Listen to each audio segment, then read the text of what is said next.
BJP नेता और राजस्थान चुनाव में बीजेपी के सह प्रभारी रहे कुलदीप बिश्नोई ने जी मीडिया से एक्सक्लूसिव बातचीत की और इसमें कुलदीप बिश्नोई ने कहा कि हमारा काम नतीजा देना था, हमने दे दिया। अब मुख्यमंत्री के फेस पर विधायक और केंद्रीय नेतृत्व फैसला करेगा।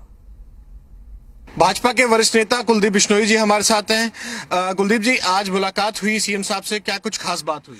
मैं कुछ आदमपुर के और कुछ हरियाणा के मसलों को लेकर मिला था और उनको न्योता भी दिया बेटे की शादी में आगे आशीर्वाद देने का, और बहुत बढ़िया ढंग से उन्होंने सुना।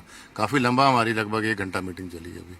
बेटे की शादी को लेकर भी कुलदीप बिश्नोई जी चर्चा में हैं, क्योंकि जो मुझे जानकारी मिली है, जो मैं पढ़ रहा हूं, वो आ रहा है कि 3-4 स्टेट के अलग अलग लोगों को बुलाया जा रहा है।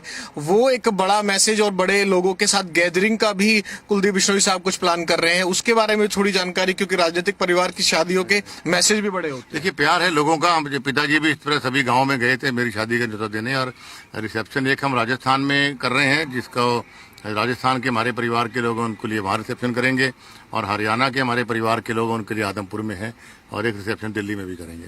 सर, एक सवाल राजस्थान का जिक्र आपने छोड़ दिया है। सह प्रभारी है, शानदार जीत हुई है बीजेपी की। आज राजनाथ सिंह साहब और तमाम जो सीनियर पर्यवेक्षक बनाए गए हैं, 3 पर्यवेक्षक निकलेंगे राजस्थान के लिए। राजस्थान का नतीजा किस तरह से रहा, क्योंकि आपकी जिम्मेवारी थी, पहले उस पर रिएक्शन फिर मैं आता हूँ। हाँ, देखिए, राजस्थान का और तीनों राज्यों का रिएक्शन बहुत जबरदस्त रहा, और मैं खास तौर पर राजस्थान के मेरे साथियों का, परिवार के लोगों का आभार व्यक्त करता हूं कि हमारे पर विश्वास करके इन्होंने भारतीय जनता पार्टी को वोट दिया। और 27 इलाकों में मैं गया, जहां से 22 सीटें हमें जीत हासिल हुई, तो बहुत बड़ी उपलब्धि हुई। जहां नहीं भी जा पाए वहां भी हमारे समाज के लोगों ने एक तरफा वोट दिया था, और ये नीतियां मोदी जी की नीतियों में विश्वास करते हुए, और यही रिजल्ट हम आने वाले टाइम पे हरियाणा में देंगे। लेकिन ये कहा जा रहा है दीपेंद्र हुड्डा द्वारा कि हम जिस क्षेत्र में गए, जिस हरियाणा से लगता हुआ इलाका था, वहां तो कांग्रेस का प्रदर्शन शानदार रहा और हम अपना काम भी पूरा करके आए। दीपेंद्र हुड्डा की बात को अब्सोल्युटली क्यों नो, जिसके बाद पप्पू है वो बेतुकी बातें करता है। उसको जहां जहां वो गए सब जगह हारे। भादरा हम जीतते हैं, गंगानगर हम जीते हैं, हनुमानगढ़ हम जीते हैं, बॉर्डरिंग एरिया तकरीबन हम जीते हैं राजस्थान के। उसको बेरा है कोनी वैसे ही बोलता रहता है। सर, एक आखिरी सवाल सह प्रभारी होने के नाते ये जरूर जानना चाहेंगे, जो पेच है सीएम के नाम को लेकर, पर्यवेक्षक नियुक्त हो गए, नाम भी जल्दी आ जाएगा पार्टी का, लेकिन क्या कोई पेच फंसा हुआ है? वसुंधरा राजे को लेकर ये चर्चा चल रही है कि वो अड़ी हुई हैं, वो नहीं मान रही हैं, और उनका दिल्ली आना हुआ, तमाम लीडर्स का आना हुआ।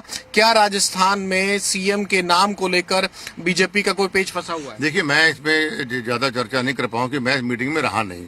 मैं अपने बेटे की दोनों बेटों की शादी है, मेरे दोनों बेटों की शादी के कार्यक्रम में व्यस्त हूँ। मैं जैसे हरियाणा में भी कार्ड भी देने आया आज भी, तो मैं इसमें ज्यादा पेश। हमारा काम था जमीनी सतह पे मेहनत करके रिजल्ट देने का, वो हमने दे दिया।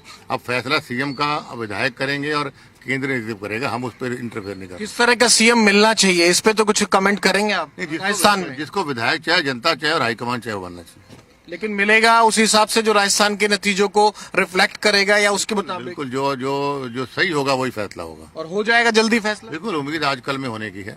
शुक्रिया हमसे बातचीत करने के लिए। कुलदीप बिश्नोई साहब साफ तौर पर जो तमाम निजी मुलाकात रही उसका भी जिक्र कर रहे थे, और उसके अलावा अगर बात की जाए तो राजस्थान के नतीजों पर भी खुलकर कुलदीप बिश्नोई साहब ने बात की है। कैमरामैन सौरभ के साथ विनोद लांबा, जी मीडिया, दिल्ली।